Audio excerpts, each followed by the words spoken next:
La moda no se limita a la elección de colores al azar para crear colecciones. Es muy importante la figura del diseñador gráfico textil.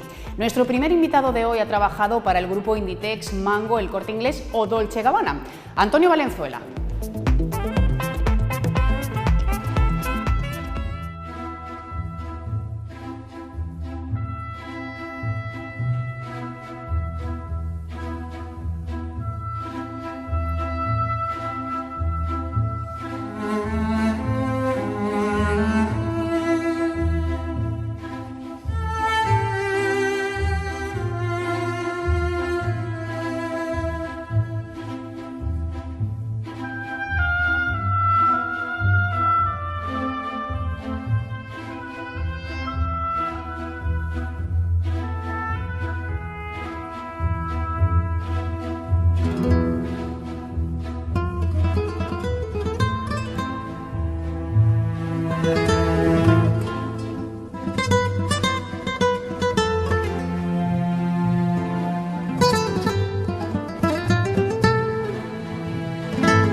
España se ha convertido en un sector protagonista en el mundo de la moda. Hoy vamos a hablar de un aspecto que no es muy conocido, como es el diseño gráfico textil. Para ello te tenemos aquí hoy, Antonio Valenzuela. ¿Qué tal? Bienvenido. Muy buena, muy bien.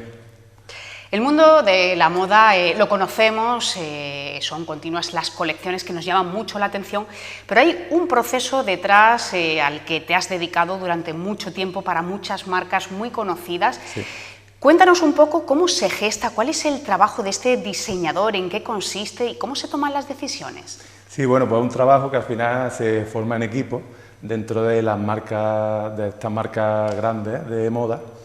Y bueno, pues tú formas parte de ese proceso dentro y bueno, pues a veces te tienes que ceñir un poco a las decisiones, a todo lo que se decide, no solamente por parte tuya, sino por un poco dentro de la tendencia de lo que hay, dentro de otras decisiones, de otra gente también, dentro del equipo. Pero bueno, tú aportas tu parte creativa y ahí está un poco tu punto de darle la parte artística a lo que es el print, el estampado.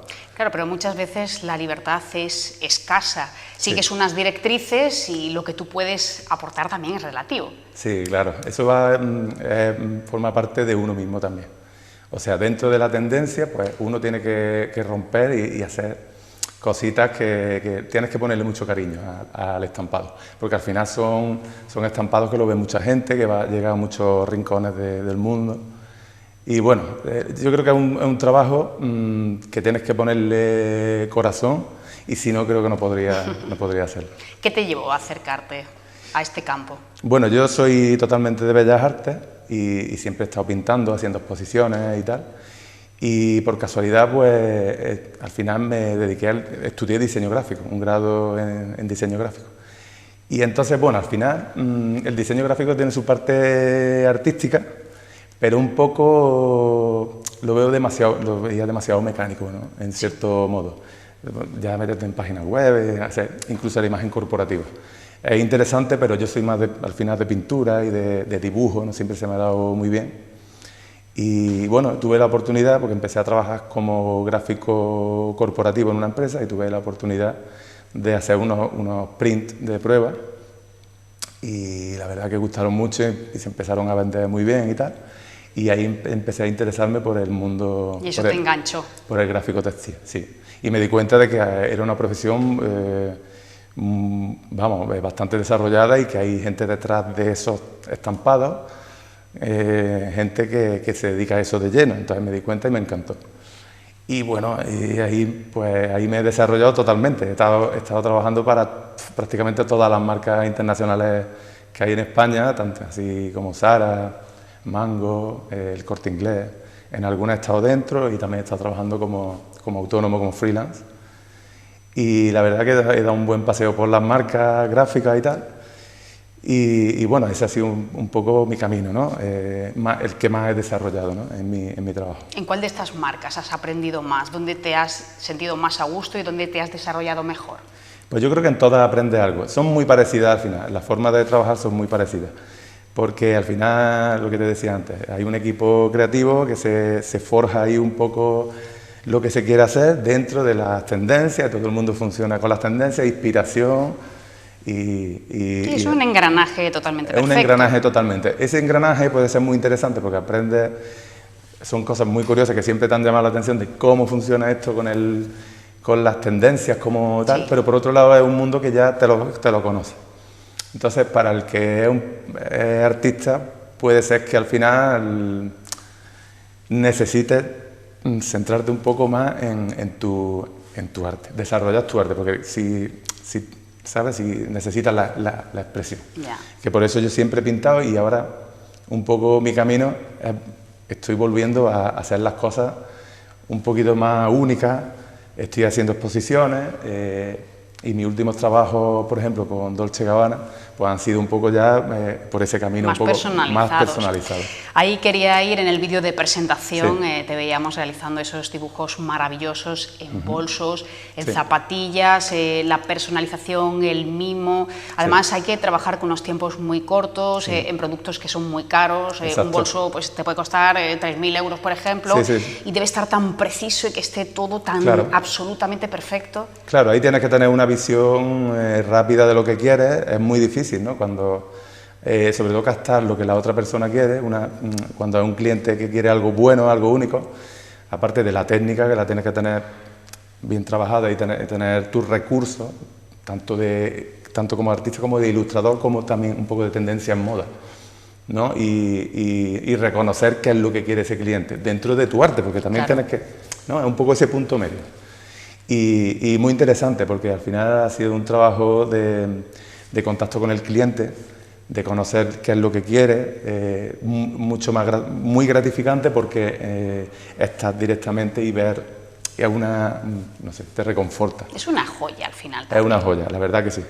Y bueno, y luego aplicado en diferentes materiales, diferentes productos de esa marca. Fuiste contratado desde Italia, sí. Es una promoción, sí. Te han seguido también llamando para eventos, ahora limitados por la pandemia. Sí, la pandemia ha limitado mucho este tema y es una pena, la verdad. Es una pena, pero bueno, por lo menos la experiencia hasta ahora ha sido buenísima. La verdad, muy interesante. Hemos hablado de esta faceta tuya textil que ha ocupado. ¿Cuántos años de tu carrera? Pues en el textil llevo por lo menos 10 o 12 años. Bastantes años. Bastante activo, ¿eh? Sí. Y ahora estás haciendo también ilustraciones para libros. Sí, sí, bueno, eso es otra parte también paralela, por eso esto es un mundo muy amplio. Y he realizado muchos libros, aplicaciones lo que es de ilustración, más para agencias de publicidad, o sea, para publicidad en general. De libros he ilustrado varios, de una psicóloga en Matrilles, que le preparé un trabajo muy bueno. Y bueno, sí, hago cositas así de ilustración. Hago cosas así que se salen un poco de este mundo, pero bueno, pero al final, bueno, es ilustración. Sí, que te permiten carteles también de cine, portadas de de discos. de discos también. Triángulo inverso, así. Van saliendo cosas interesantes y al final no para, porque al final el día que tienes libre te pones a dibujar y no sabes por qué. Dices, bueno, no desconectas. Es una manera de vivir también, de es sentir. Es una manera de sentir y por eso tienes que disfrutar, porque yo a veces me voy de vacaciones, me he ido a Turquía y he estado de vacaciones y he estado dándole vueltas a ver qué es lo que quiero hacer, lo último, que quiero sorprender, y al final pues siempre... ¿No se puede evitar? No se puede evitar, y es a veces es un poco peligroso, ¿no? Porque no para y tu cabeza tiene un límite, al final el cerebro es un músculo y te dice, ya está hasta aquí. Estás ya cansado y necesitas parar de vez en cuando, porque son cosas muy activas. O sea, ilustrar un libro no es una broma, porque tienes que transmitir, tienes que expresar lo que una persona que tiene un proyecto que lo está haciendo quiere transmitir esas cosas, y tú tienes que transmitir no solamente con una cosa que la dibujes muy bien, sino tienes que ser expresivo, tienes que contar una historia, y bueno, a veces tiene sus complicaciones, pero bueno, yo encantado. El mundo del flamenco y los toros también te llama la atención. Sí, me gusta mucho, la verdad que sí. Al final, cada vez te tiras un poco más también tu tierra y tus cosas, la verdad que sí. Hiciste una serie. Sí, he hecho varias cosas de flamenco y flamenco y toros. Lo hice en una exposición hace mucho tiempo en la Carbonería en Sevilla. Y dibujé a retratos de toreros, Remedios Amaya también, era flamenco y toro y tal. Al final yo creo que los toros y el flamenco son cosas muy nuestras de la cultura, no se puede negar. Y siempre tienes algo, ¿no? Siempre está dentro de la cultura, por lo menos para mi gusto. Son trabajos totalmente diferentes, si los pones juntos, sí, exacto. No tienen nada que ver unos con otros. Exacto, hay cosas que no son muy... Yo tengo una particularidad que hago las cosas como en el momento, y eso un poco yo creo que es la esencia del artista, ¿no? Porque hacer lo que te inspira en el momento. A mí de pronto, no sé, veo algo de flamenco, no sé, Vicente Amigo tocando, y te inspira el flamenco, lo llevas aquí dentro, ¿no? de tu cultura. Pero de pronto, no sé, de una marca, no sé, de Nueva Zelanda, o a una marca que le hice hace mucho tiempo unos prints de Nueva Zelanda, que me llamaron desde allí para que se lo hiciera. Hice una cosa súper arriesgada, de cosas un poco macabras, de la muerte. Y la verdad que, bueno, y eso en concreto fue una colección de dibujos que me llevó muy lejos, porque era muy rara. Fue en la época que Alexander McQueen empezó con las calaveras, pero creo que incluso antes, ¿no? Era como empezaban a verse cosas así un poco que a primera vista se lo enseña a la gente y dice un poco desagradable, ¿no? La muerte, unos crucifijos y tal. Y una cosa es que a veces arriesgar merece la pena, porque a veces te pasas, ¿no? De lo comercial, de lo que la gente quiere ver, o incluso ni ellos saben que eso puede resultar interesante. Sí, pero muchas veces te contienes, no quieres pasarte, no quieres bueno que sea demasiado extravagante, pero ahí está bueno muchas veces un buen resultado, que porque sea si diferente. haces lo mismo que todo el mundo, al final, vale, puedes tener un trabajo y tal, pero si quieres ser artista y que te conozcan, tienes que arriesgar. Sí. Tienes que arriesgar y atreverte a hacer cosas muy locas también. Y te lleva a sitios, porque si hay cosas que te sorprenden un poco, incluso me lo dijo una galerista una vez en Madrid. Me dice, si tu trabajo le gusta a todo el mundo, entonces no es una obra de arte. Y es verdad, es cierto, porque incluso hay artistas que de primera los ves y dices, es una sorpresa incluso desagradable. Pero luego te quedas ahí con... Es como la música, sí, ¿no? Con te ese ron. Como Camarón cuando sacó La leyenda del tiempo, ¿no? Que mucha gente dijo, bueno, esto es una grosería, esto es tal, y resulta que luego luego ha tenido mucha Es la gran repercusión maravilla. y mucha influencia en los demás. Sí, en las generaciones los que futuras. van detrás. Cuando vas por la calle supongo que es inevitable que te fijes en las prendas que lleva la gente. Totalmente. Todo el día. Continuamente. Y ves muchas que has hecho tú. Sí. Estuve un tiempo trabajando para Springfield y muchas veces pues ves los estampados de hombres, pues estuve en hombres, y ves todos los estampados, ves por ahí. Y ya llega un momento que dices, bueno, mira, tampoco... No, pero tiene que hacer ilusión también. Sí, al principio te sorprendía más, cuando empecé y tal, una vez que fui por la Gran Vía, cuando trabajaba en Madrid, y vi un montón de escaparates en diferentes tiendas, porque trabajaba como para un proveedor y tal, y me sorprendió, me encantó, la verdad. Luego ya te acostumbras un poquito. ¿Cómo estás viviendo estos tiempos extraños personalmente y en lo que se refiere al trabajo? Pues yo lo estoy llevando bien, porque estoy acostumbrado a muchos cambios y acostumbrado a trabajar con mucha gente que de pronto para. Siempre mi tendencia ha sido para trabajar como freelance, como autónomo Sí. y aparte. Entonces estoy acostumbrado a tener tiempo, épocas que no hay mucho trabajo, otras que hay muchísimo. Entonces, a veces, cuando pasan una cosa de estas, yo creo que yo lo llevo con naturalidad. Cuando no, pues aprovecho para hacer cosas más personales, que ahora es buena época. Pero bueno, claro, la cosa está, hay una crisis ahora generada. Pero bueno, en cierto modo hay que tirar para adelante y moverse. Siempre hay que buscar y siempre no te puede parar nada. Pero bueno, yo bien, en general ahora mismo tengo trabajillo y es casi milagroso. Y la reinvención, que en el mundo del arte tiene mucho más sentido que en otros campos.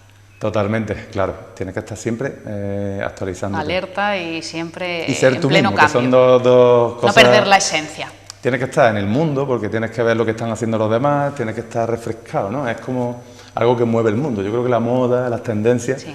es algo que mueve de verdad, que de verdad la tendencia de la moda se refleja en la parte política de cómo está una sociedad. Y todo va un poco así. ¿Por qué se lleva esto? Porque, no sé, intuyo que se lleva los colores fuertes, porque hay una necesidad, ¿no? No sé, un poco así, ¿no? Interpretarlo, ¿no? ¿Y llegarán las próximas colecciones por ahí con más color, con más fuerza para que nos olvidemos un poco de la penuria en la que estamos envueltos? Claro, lo que hace falta es alegrar, claro, alegrar la vida y creo que sí, yo creo que va por ahí la cosa. Va a venir el flúor, ¿no? Va a tener un poco de más flujo, claro, sí, porque si nos ponemos ya cosas apagadas... Ya para qué queremos más, ¿no? Totalmente.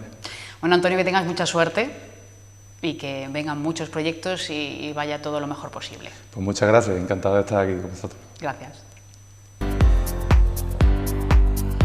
Os proponemos un gran plan familiar para el próximo domingo 8 de noviembre en el Teatro Ciudad de Marbella. Se trata de La Principita del Teatro Clásico de Sevilla. Vamos a charlar un rato con Noelia Díez. Hola Noelia, ¿qué tal? ¿Cómo estáis? Hola, buenas tardes, muy bien, gracias a vosotros. Encantada de saludarte. Habéis elegido el clásico entre los clásicos del siglo XX, uno de los libros más leídos, más traducidos, con más repercusión. ¿Cómo fue acercaros a esta obra y versionarla para hacer algo totalmente diferente? Pues en un principio nosotros queríamos eso, pues llevar un clásico como ese Principito que ha significado tanto para tantas generaciones, pero a la hora de llevarlo al teatro se nos hacía un poco complicado porque la obra es muy estática a nivel de acciones. Entonces empezamos a darles vueltas y Alfonso, que es el autor de la obra y el director también de escena, se le ocurrió darle una vuelta de tuerca, ¿no? Y decir, ¿por qué no empezar esta historia desde todo punto de vista, desde una niña que viene del espacio, que conoce la Tierra? La historia realmente empieza donde acaba el Principito. O sea, no hace falta que sepas la historia del Principito, pero sí que es verdad que acaba con el piloto esperando en el desierto del Sáhara al Principito y de repente llega alguien que nos espera y es una niña, ¿no? Que viene del espacio. Y es un poco pues mantener la esencia del Principito, pero adaptado también al mundo de los niños de hoy, ¿no? O sea, y también esa frescura también de una niña diferente al Principito. El Principito era más melancólico, más... Esta niña no, esta es súper activa, divertida, se lo pregunta todo, se lo cuestiona todo, tiene muchas ganas de aprender. Y entonces queríamos como eso, traer a los niños de hoy en día la esencia del Principito, pero que que les atrapara, ¿no? En una historia más contemporánea y que ellos comprendan más. Uh-huh. El piloto piensa que se va a encontrar prácticamente con el mismo personaje, como decías, ella no tiene absolutamente nada que ver, pero ahí está esa esencia, esas frases maravillosas que han quedado, que se siguen repitiendo, ¿no?, a lo largo de los años, que han quedado en el imaginario colectivo, ¿no? Por ejemplo, lo esencial es invisible a los ojos, pero bueno, hay tantísimas, ¿no? Vosotros lo acercáis a través de un lenguaje también, como dices, fresco, a través del poder de la música, que esto también es universal, en un mundo en el que los niños están acostumbrados sobre todo a lo digital, en el que les cuesta mucho concentrarse. Eso era una apuesta nuestra muy importante porque los niños, es verdad, o sea, están acostumbrados a las imágenes, a la vertiginosidad, ¿no?, a la inmediatez, y queríamos un espectáculo como muy completo que los atrapase. O sea, nosotros utilizamos como todos los medios que se pueden utilizar. Utilizamos música, canciones, coreografías, música en directo, proyecciones audiovisuales. También es muy potente visualmente. Estéticamente es bastante potente y es muy dinámica. No dejamos que los niños se aburran. Entonces, sí, eso sí que era una apuesta porque, bueno, hemos hecho otros infantiles, sabemos cómo es el público infantil. El público infantil además es súper exigente. Y queríamos ofrecerles ese tipo de cosas, ¿no? Pues que ellos vieran muchas cosas diferentes, que fueran al teatro y fueran con una experiencia nueva. Hay marionetas, hay sombras chinescas, hay un poco de todo, ¿no? O sea, como muy mágico, como una aventura muy mágica. El Principito se ha considerado siempre una obra infantil, aunque realmente no lo es. Se pueden sacar interpretaciones varias, aún así los más pequeños pues también se pueden sentir a gusto y hacer suyos estos personajes. ¿Quiénes conforman el elenco de los actores? Son 3 actores, la Principita, que es Alicia Moruno, luego el piloto Manuel Rodríguez y Javier Centeno. Es un poco el que hace todo el resto de personajes, que son muchos, muy variados, y la verdad es que hace un trabajo encomiable, porque muchas veces me dicen, ¿pero esto lo haces solo un actor? Sí, todos los demás los haces un actor. Son muchos personajes y interpretados por estos 3, sí. Vuestra compañía, a lo largo de la trayectoria, que son muchos años, ha obtenido muchos premios, creo que cerca o más de 70, ¿no es así? Sí. Y en esta ocasión, pues esta obra, La Principita, también ha obtenido distintos galardones. Sí, tiene 7 premios, está recomendado también por la Red Española de Teatros y es un espectáculo que nos está dando muchas alegrías porque, aparte de los premios, que sí, bueno, son importantes porque es un reconocimiento, la verdad que cada función que hacemos se llena, los niños están encantados, hacen cola después para ver a La Principita y les gusta mucho, y a los padres también, o sea, porque es un espectáculo que tiene muchos niveles de lectura y los adultos también se emocionan, se divierten mucho, los niños en otro punto, como tú decías, igual no cogen la esencia de otras cosas, pero sí que se quedan en el subconsciente con ello, pero es más la inmediatez de la diversión, de tal, y la verdad que estamos muy contentos con este espectáculo, sí. Venís de Zaragoza, siguiente parada en Marbella. La gira, me comentabas antes de empezar la entrevista, que va relativamente bien teniendo en cuenta las dificultades con las que os encontráis ahora, con cancelación, ciudades que van también cerrándose. Estos tiempos son muy complejos. Sí, son complejos porque además, sobre todo para nosotros, es la incertidumbre, ¿no? Nosotros teníamos planteada una gira, imagínate, todo el año entero, sí. 4 meses parados, cancelaciones, aplazamientos que luego se tienen que cancelar, que van al 2021. De una semana a otra igual, pues hay un rebrote, hay un confinamiento y no se puede actuar. Y es muy complicado porque no sabemos qué va a pasar de aquí a una semana. Entonces estamos un poco trabajando así, ¿no?, sobre el filo de la navaja. Es verdad que tenemos suerte, nosotros tenemos suerte porque tenemos bastantes bolos, lo que pasa es que, como te digo, que no sabemos si se va a mantener. Ahora, es verdad, con La Principita estamos también con Romeo y Julieta y estamos ahí con los dos. Y con La Principita vamos a Madrid también en diciembre, para la época, hacemos temporada de Navidad. Pero claro, son un montón de proyectos que estamos cruzando los dedos, ¿no? Siempre. Sí, porque son varias las piezas con las que estáis girando en estos momentos, muy premiadas también. El Principito se desarrollaba en una guerra mundial y ahora estamos viviendo otra guerra también, en cierta medida, ¿no? Una guerra silenciosa, pero con características que nos generan de miedo y de inquietud también.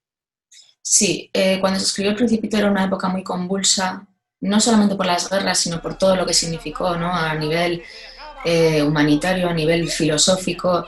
Y yo creo que es muy importante ahora ver La Principita con los ojos de ahora, Sí. ¿sabes? Porque todo lo que se cuenta es universal y te das cuenta además que son cosas importantes, ¿no? O sea, la verdad, la amistad, el amor, todo, y además se amplían estos temas. Nosotros en La Principita lo hemos ampliado con temas actuales como la inmigración, las fronteras, el dinero, ¿no? La importancia de todo eso, también sobre la importancia de educar a los niños en la igualdad, el respeto, la solidaridad, todo ese tipo de cosas que para nosotros es primordial. Pues creo que hay que echar un poco la vista atrás y decir, es que ahora es importante, ¿no? Es importante centrarse en esas cosas. Y que hemos avanzado mucho y que el personaje protagonista pues sea precisamente una chica en este caso. Sí, y también es interesante, para nosotros era interesante cambiar un poco, no por cambiar, por el rol de género. Yo siempre digo que para nosotros no era feminizarlo con la excusa fácil de ahora hacer una chica, no. Era por darle otro punto de vista, ¿no? O sea, un niño melancólico, tal, no sé qué, y de repente una niña que viene de otro planeta, que es totalmente ajena a esto, que lo tiene todo como... Entonces, verlo con esos ojos, ¿no? No porque sea una niña, sino porque sea un arquetipo diferente. Sí, porque es una chica activa, divertida, más habladora, un carácter totalmente diferente a la introversión un poco del Principito. Pues Noelia, muchísimas gracias por participar en esta entrevista y muchísima suerte con la gira y con todo lo demás. Muchísimas gracias a vosotros y espero que venga mucha gente al teatro, que el teatro y la cultura son seguras, las medidas son impresionantes y que la gente no tenga miedo a salir al teatro. Allí estaremos. Un beso. Muchísimas gracias, un beso. Hasta luego. A lo largo de la historia, muchas mujeres lo han tenido muy difícil para que se valorase su calidad literaria. Hoy Soledad Mena, de Maravillas Club de Lectura, nos trae 9 títulos escritos y protagonizados por mujeres. Despedimos el mes de octubre con un listado de 9 novelas protagonizadas por personajes femeninos y escritas también por mujeres. Vamos a empezar. En el número 1 tenemos Las Maravillas, de Elena Medel. Nos encontramos ante la primera novela de esta poeta cordobesa que trata de la vida no solo de una mujer, sino de dos. Alicia y María son 2 mujeres trabajadoras, pero también es la historia de nuestra relación con el dinero, más bien de la relación o de cómo nos define la falta de dinero, pero también es, y sobre todo, el relato y el repaso a nuestra historia más reciente de las últimas décadas en España. Va desde el final de la dictadura hasta el estallido del movimiento feminista en España, así que os lo recomiendo porque está escrita desde una perspectiva femenina muy interesante y abarca muchos temas que pueden darnos una lectura muy entretenida. Las Maravillas, de Elena Medel. En el número 2, La Trenza, de Leticia Colombani. He rescatado este título, este éxito editorial de 2017, porque narra la historia de 3 mujeres que, aun viviendo en continentes diferentes, con un contexto cultural totalmente diferente e incluso venerando a dioses que no tienen nada que ver, tienen una idea y un sentimiento de libertad en común que las une. Es una historia muy interesante que ya se ha traducido a 29 idiomas y bueno, que trata la historia de 3 mujeres, ya lo he dicho antes: Smita, de la India, Julia, de Italia, y Sara, canadiense. Y va contando la historia, esta escritora francesa, va contando la historia entretejida, como si fuera una trenza, de ahí el título. Así que os la recomiendo esta novela si aún no la habéis leído, La Trenza, de Leticia Colombani. En el número 3, La Entrometida, de Muriel Spark. Y esta es una novela súper interesante. Si en los 2 primeros puestos hemos hablado de la primera novela de 2 escritoras, ahora tenemos un personaje femenino que quiere ser escritora, que quiere sacar su primera novela.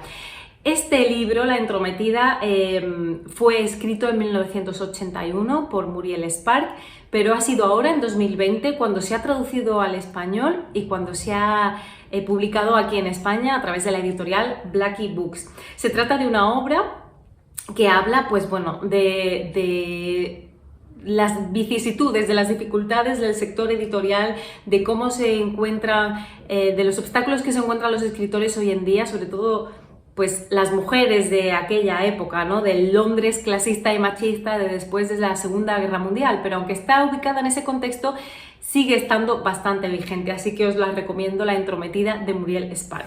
En el número 4, La mujer sin nombre de Vanessa Montfort. Esta novela, con un título impactante, habla de la historia de María Lejárraga, una fascinante mujer que escribió durante mucho tiempo bajo el nombre de su marido, Gregorio Martínez Sierra, y con su nombre o como coautora escribió algunas de las más importantes obras del siglo XX. Pues bien, Vanessa Montfort, que ya reivindicó este personaje, esta fascinante mujer, María Lejárraga, en 2019 con una producción teatral que se llamaba Firmado Lejárraga, vuelve ahora a tomar este personaje de nuestra historia cultural reciente para escribir una novela maravillosa que os va a encantar, La mujer sin nombre. En el número 5, Dicen los síntomas, de Bárbara Blasco. Estamos ante el premio de novela Tusquets 2020. Según el jurado, esta novela es un retrato generacional muy bueno, una narración mordaz de una mujer soltera que está casi en los 40 años y que está en plena crisis de desencanto emocional, pero tanto sentimental como laboral. Y ella, Virginia, que es la protagonista, se va a encontrar de repente que tiene que acompañar a su padre enfermo al hospital, un padre con el que no tiene buena relación, se va a ver obligada a acompañarle, a estar con él y también a descubrir cosas de su vida y de su interior. Dicen los síntomas, de Bárbara Blasco. En el número 6, Postales del Este, de Reyes Monforte. En las novelas de esta escritora normalmente nos encontramos con personajes femeninos que tienen historias conmovedoras que contarnos, y esta no es una excepción, pero es que además Postales del Este está basada en hechos reales. Se trata de la historia de Ella, una deportada francesa que está en el campo de concentración, que decide escribir el reverso de las postales, los nombres de los prisioneros del campo de concentración, una manera de mantener vivo su recuerdo, y de esto va la novela. Va a hablar pues, bueno, de la memoria, del amor, de una situación muy complicada, así que os la recomiendo si os gusta esta temática, esta ambientación, Postales del Este, y además está basada en una historia real. En el número 7, El latido de la tierra, de Luz Gabás. Me encanta cómo escribe esta mujer, que es la autora de Palmeras en la nieve, y que en este caso, bajo este título, nos ofrece una mezcla de novela entre género thriller, intriga, y también novela romántica. Es una buena combinación. Está ambientada en un pueblo ficticio, que puede ser cualquier pueblo de la España vaciada, y en él, pues Alira, la protagonista, hereda la mansión de la familia, una mansión que ha mantenido la familia durante generaciones, y tiene que decidir qué va a hacer con su vida, si se va a mudar a este pueblo en el que esta mansión es la única casa habitada, o qué hacer. Es una historia de pasión, de lealtad, de intriga y de sentimientos encontrados. Así que ahí la dejo, en el número 7. Y en el número 8, Un amor, de Sara Mesa. Esta historia también se desarrolla en un pueblo rural que se llama La Escapa, en este caso tiene nombre. Y pues bueno, nuestra protagonista se ha mudado a este pueblo. Es una inexperta traductora que de repente tendrá problemas con su casero, problemas con los vecinos, va a tener problemas incluso con ella misma, porque va a descubrir muchas cosas de su interior, de su personalidad, que desconocía. Sara Mesa es una autora muy galardonada, habréis podido leer relatos de ellas y otros libros, otros títulos anteriores. Y de ella ha dicho el escritor Rafael Chirves que trabaja con precisión de orfebre, así que si todavía no habéis leído nada de Sara Mesa, Un amor es una buena oportunidad. Y ya para terminar, en el número 9, La vida mentirosa de los adultos, de Elena Ferrante. La última novela de esta escritora italiana empieza de una manera rotunda, que no deja a nadie indiferente y que yo os voy a leer. Dice así: 2 años antes de irse de casa, mi padre le dijo a mi madre que yo era muy fea. Es un relato sobre el descubrimiento del amor, del sexo y de la mentira, narrada desde la perspectiva de Giovanna, una joven que quiere conocer a una tía que han borrado de la historia de la familia, de los álbumes familiares, no está en ninguna foto, y ella quiere recuperar esa historia. Os dejo aquí con el título de Elena Ferrante. Ya sabéis que es un seudónimo, que ella no ha querido dar su nombre real para mantener su anonimato y su vida normal. Y ya con esto acabo el listado de las 9 novelas protagonizadas por mujeres y escritas por mujeres, pero os voy a anunciar cuál es la novela de noviembre, la lectura que vamos a leer en noviembre en el Club de Lectura Maravillas. Se llama La música de los huesos, de Nagore Suárez. Es una novela adictiva que no podréis dejar de leer. Y está protagonizada también por una mujer, Anne, que descubre que en el jardín de la casa familiar han aparecido unos extraños huesos. Nos esperan intrigas y mucha emoción con esta novela que vamos a leer en noviembre. Y luego, ya sabéis, como siempre, haremos un encuentro en directo con ella, con Nagore Suárez, tanto en Instagram como en YouTube, en los canales del Club de Lectura Maravillas. Buenas lecturas, nos vemos en los libros y hasta la próxima. ¿Puede concebirse un viaje de turismo sin visitar las obras o patrimonio artístico, un Londres y la National Gallery, o un París sin el Louvre, o un Madrid sin el Prado? Turismo y cultura, cultura y turismo, una simbiosis absolutamente perfecta. Sandra Pedraja, bienvenida. Muchas gracias, un placer. ¿Qué tal? ¿Cómo estamos? Genial. ¿Cómo estás llevando todo esto?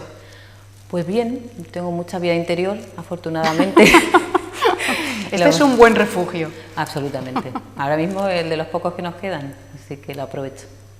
El turismo cultural ha dejado de ser un complemento para convertirse en sí mismo en un producto que está dando muchos réditos y que los municipios deben ir aprovechándolo y mucho, ¿no? Por supuesto, es una de las cosas fundamentales hoy en día en el que Marbella, que tiene un nombre internacional reconocido en todos lados, no puede quedarse viviendo de la renta. Es cierto que ese nombre lo ganó por lo que todos sabemos, por su pasado glamuroso, pero no puede simplemente quedarse como un destino de sol, playa o de ocio nocturno, y más en estos tiempos que corren. Pero bueno, yo creo que el análisis que tenemos que hacer no es a corto plazo, sino a medio y largo, porque ahora mismo lo que toca es ahora no existe. Aguantar el chaparrón. Además es que internacionalmente este tipo de turismo aporta muchísimo, es un turismo de un nivel cultural, educativo, superior, incluso de mayores ingresos, que está buscando algo totalmente diferente. Es cierto que el sol y la playa está estupendo, en esto ganamos por goleada, pero evidentemente la otra parte es muy necesaria. Es absolutamente necesario porque tenemos mucha competencia. Como decía la Reina Roja a través del espejo, le decía a Alicia, que para quedarse en el mismo sitio hay que correr mucho.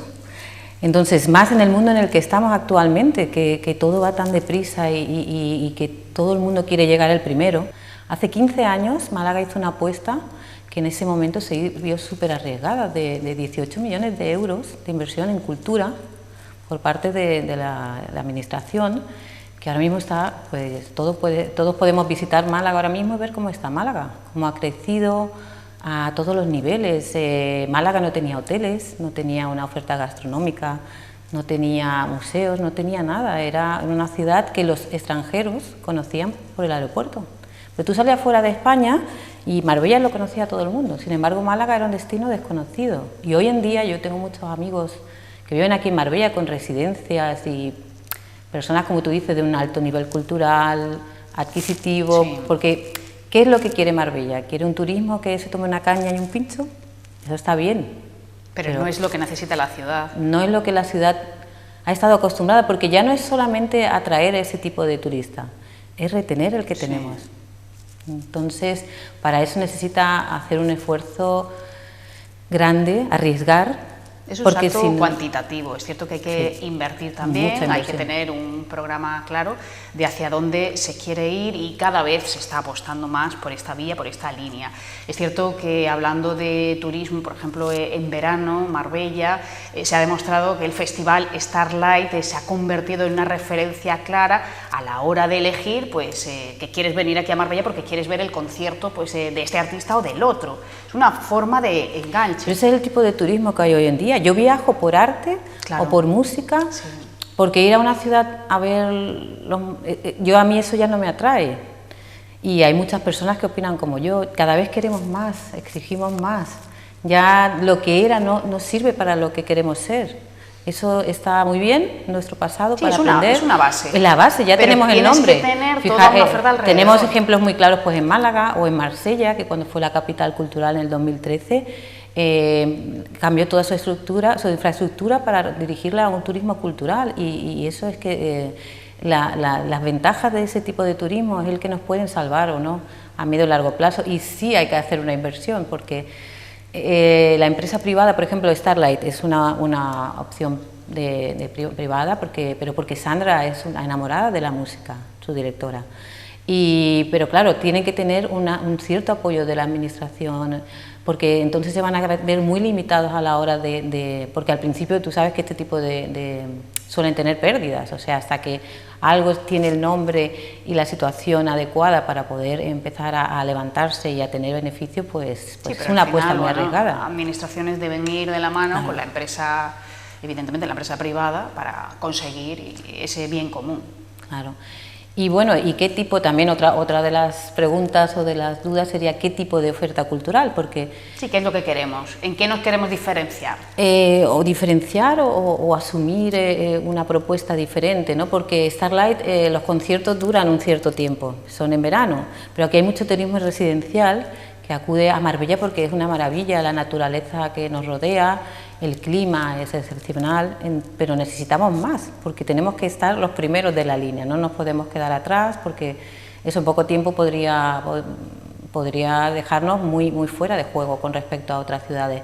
Entonces, por ejemplo, si tú traes un espectáculo de ópera, la inversión para un espectáculo de ópera es infinitamente mayor, y el número de aforo que pueden visitar y en tiempo esa publicidad que te puede conllevar ese espectáculo es mucho menor que la que puede a lo mejor un museo con una exposición, que no hay que hacer muchas exposiciones, simplemente con 4 exposiciones al año, pero de nombres fuertes, de artistas fuertes, de artistas que resuenen en un New York Times, en países en que... Porque los extranjeros, los extranjeros, bueno, y el turismo nacional, por supuesto, que también es muy importante en nuestra ciudad. Sí, pero es cierto, por ejemplo, en el caso de este museo, el público era eminentemente internacional, que visitaba pues Marbella no solamente los meses de verano, sino en el resto del año. Exactamente. Pero claro, esta parte pues hace que el museo, en cierta manera, se quede un poco huérfano, al menos de ese público. Bueno, te refieres a este museo en concreto, el Museo del Grabado. Sí, pero claro, estamos hablando en términos genéricos porque sí. Ahora nada es representativo. No, exactamente, yo no estoy hablando de ahora porque ahora... no. Ahora es tiempo de pensar, de tener las cosas claras, de tener ideas, Bueno, y de apoyar también las iniciativas que se están haciendo. Por supuesto, porque ahora hay que reinventarse y si no puede haber un concierto por la noche, pues hagámoslo por la tarde. Por ejemplo, la propuesta del Hotel Lima, que tú me has visto varias veces, que he estado colgando los conciertos, es una iniciativa privada, que la conozco bien porque la que lo organiza es una buena amiga mía, Celia Rodríguez, y ella está apostando de su propio dinero, o sea, para que Marbella tenga algo ahora mismo que en tiempos tan difíciles, que se arriesga muchísimo, o sea, normalmente se arriesga, ahora pues imagínate, porque claro, hay que mantener el aforo es mucho menor. Yo normalmente cuando el sábado fui a otro concierto en Málaga, que precisamente el artista decía, puede que sea uno de los últimos conciertos que demos hasta dentro de mucho tiempo. Sabemos. Claro, y entonces pues tienen que reducir el aforo por la separación, por las medidas de seguridad que se llevan a rajatablas, que yo no he parado de ir a conciertos ni a eventos culturales y no he tenido ningún problema, de verdad. Incluso trabajo en un colegio, hay 400 niños.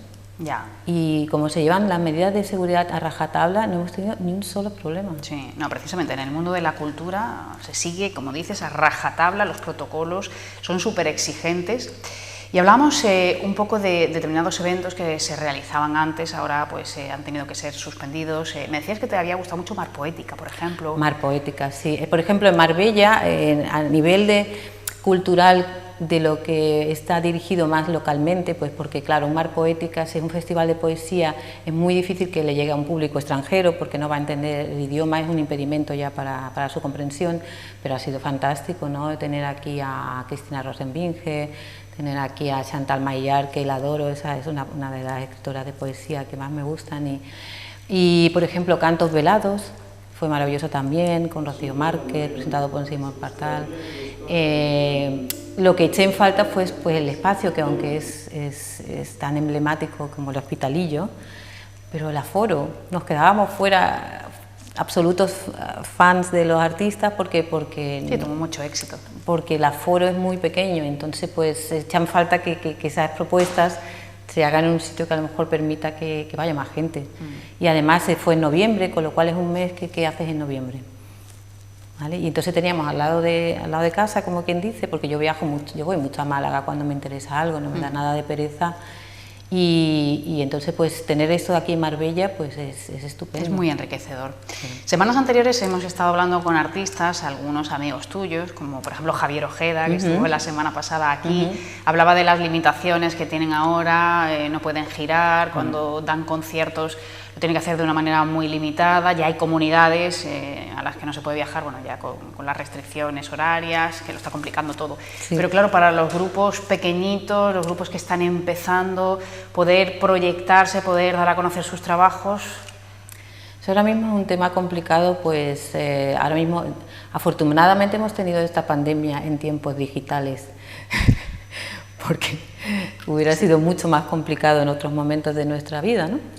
Pero es cierto que ahora mismo la creación, la expansión a nivel de redes y los conciertos, pues ya cambiando los horarios, vamos a tener que cambiar en espacios más reducidos, pero hay que concienciarse, porque me acuerdo el día que hubo la manifestación en favor de la cultura en Málaga y me dio un poco de coraje porque al día siguiente actuaba en el Teatro Cervantes, que no había podido venir Silvia Pérez Cruz, que es una artista maravillosa que adoro, pues por todo este tema. Y claro, en su lugar pues llamaron a Julia Martín, que es una artista malagueña, vocalista estupenda. O sea, esa chica, si tiene suerte, va a tener una proyección, pues no te digo Rosalía porque sería excederme mucho, pero ahí la veo, ¿eh? Es maravillosa en directo, muy creativa, es artista, hija de artistas, sus padres son... Bueno, su padre aquí ha recibido premios, Paco Aguilar, que tiene la Galería Gravura en Málaga. Pues esa chica desde mi punto de vista es una artista en toda regla y espero que tenga suerte porque lo que necesita, lo demás lo tiene ya. Ella estuvo en el Teatro Cervantes presentando su espectáculo gracias, entre comillas, a que Silvia Pérez Cruz no pudo acudir debido a lo que estamos viviendo. Y me dio coraje, te digo, porque el teatro no estaba lleno. Entonces, hay que apoyar la cultura participando en la cultura. Ya. No, el mundo digital está muy bien, pero no hay nada como disfrutar de un concierto en directo. Es que claro. No se puede comparar. No. Es un sucedáneo que, bueno, que ahora mismo tenemos que hacer y te digo que a mí... Pero que no te mueve de la misma manera. Te digo que a mí me cuesta porque me cuesta ver el espectáculo sentada, el artista no tiene el mismo feedback con el público. No tiene nada que ver. A mí te hablaba de los artistas locales, haciendo un poco de referencia a la Marbe Pop también, que es un ciclo que durante mucho tiempo pues, ha estado poniendo en primera fila pues, a personas que están tratando... Julia Martín estuvo en la última Marbe Pop y dio un concierto espectacular. Ella fue la que cerró la noche del sábado y fue espectacular. Es una pena porque ese tipo de iniciativas que estaban volviendo a resurgir, yo estuve... En la primera Marbe. Bueno, no sé si es la primera, pero la que sacó el disco famoso de foto de Chachi. Por algunos años. Sí, y entonces me encantó que volviera a surgir la iniciativa, gracias a Andrés, ¿no? Y es maravilloso ver esto, pero ahora, claro, tenemos que esperar. Pero bueno, yo tengo la fe, la esperanza en que todo esto va a pasar. Tenemos que mantenernos con calma, tenemos que mantener el espíritu cooperativo y no convertirnos no perder los nervios, no tener miedo, no paranoiarnos. Hay que mantener esa humanidad que nos va a salvar, como nos ha salvado de otras veces de tantas cosas, que es el espíritu creador también. Y entonces el arte y la cultura están basados en esa línea, no en la línea del miedo. El miedo corta la creatividad totalmente, entonces yo espero que no nos invada. Y que el turismo, que es una cosa que necesitamos porque es nuestro medio de vida principal en esta ciudad, no nos despistemos y nos acordemos de que la cultura es fundamental ya, porque ya no es un topic. Sí, un complemento simplemente. Es la base, uno de los pilares fundamentales del turismo hoy en día. Pero tenemos que seguir ganando, añadiendo alicientes para que la gente quiera venir a Marbella y quiera visitarnos y quedarse aquí también, porque El turismo residencial es importantísimo también para nosotros. Sí, hay que tener esa visión, la cultura como medio productivo y con réditos muy altos en nivel de excelencia. Y lo que te comentaba, a nivel cultural, pues, por ejemplo, a nivel hacer exposiciones de artistas importantes que se escuchen fuera de Marbella, que cambie, que el nombre de Marbella ya no se asocie solamente a ocio cultural, ¿no? A ocio nocturno, sino a ocio a cultura. Entonces eso será un imán. No, está claro que ahora se va a sopesar y en esa balanza ahora mismo. Porque aquí viven muchos coleccionistas buenos, mucha gente y simplemente le falta un poco ese aliciente. Bueno, vamos a ver cómo se desarrolla Ojalá. todo esto y el largo plazo, a ver cuánto de largo es. Esperemos que sea medio. Esperemos que se quede medio, un poco a medio camino. Esperemos que sea medio. Sí. Sandra, gracias. Gracias a ti, encantada de venir aquí. David Lynch decía que el arte no cambia nada, te cambia a ti mismo, nada más y nada menos. Nosotros nos vamos, pero volvemos el próximo sábado si os apetece. Adiós.